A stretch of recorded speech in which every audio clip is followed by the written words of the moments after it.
ঢাকা বিশ্ববিদ্যালয় কেন্দ্রীয় ছাত্র সংসদ ডাকসু নির্বাচনের বিরুদ্ধে প্রচারণায় নেমেছে নিষিদ্ধ ঘোষিত জঙ্গি সংগঠন হিজবুত তাহরীর। তাদের পোস্টারে ক্যাম্পাস সয়লাব। এতে ক্ষোভ জানিয়েছে ক্যাম্পাসে সক্রিয় সব সংগঠন। এর পেছনে প্রশাসনের অবহেলাকেই দায়ী করছে তারা। তবে বিশ্ববিদ্যালয় প্রশাসন বলছে জঙ্গিদের খুঁজে বের করা হবে। জঙ্গি তৎপরতার অভিযোগে নিষিদ্ধ করা হয় হিজবুত তাহরীরকে, অথচ তাদের পোস্টারে সয়লাব ঢাকা বিশ্ববিদ্যালয় এলাকা। উদ্দেশ্য ডাকসু ও হল সংসদ নির্বাচন বন্ধ করা, যদিও শিক্ষার্থীরাই ছিঁড়ে ফেলেন এসব পোস্টার।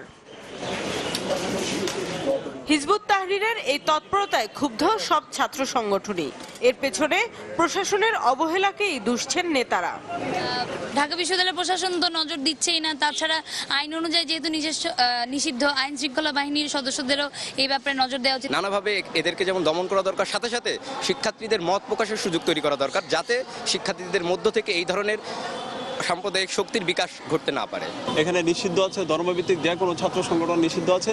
এই ব্যাপারে আমরা প্রশাসনকে পদক্ষেপ নিতে আমরা দাবি জানাই। প্রশাসনের অবহেলার কারণে আজকে হিজবুত তাহরীরের মতো জঙ্গি সংগঠন বিশ্ববিদ্যালয়ে পোস্টার মারার দুঃসাহস দেখিয়েছে।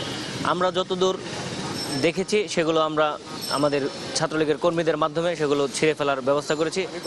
তবে প্রশাসন বলছে আইন শৃঙ্খলা বাহিনীর সহায়তায় খুঁজে বের করা হবে জঙ্গিদের। করেছে যে এই সমস্ত কাগজপত্র জব্দ এবং যারা এগুলো লাগানোর চেষ্টা করছে ঢাকা বিশ্ববিদ্যালয়ে, তাদেরকে চিহ্নিত করার জন্য অলরেডি আমি টিম পাঠিয়েছি।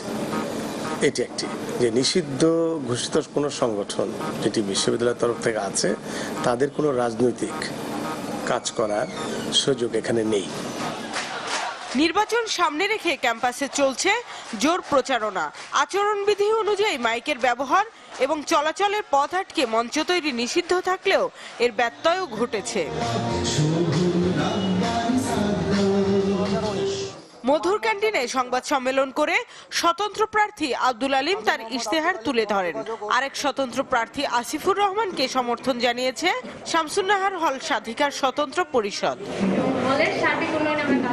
শামীমা সুলতানা, চ্যানেল 24, ঢাকা।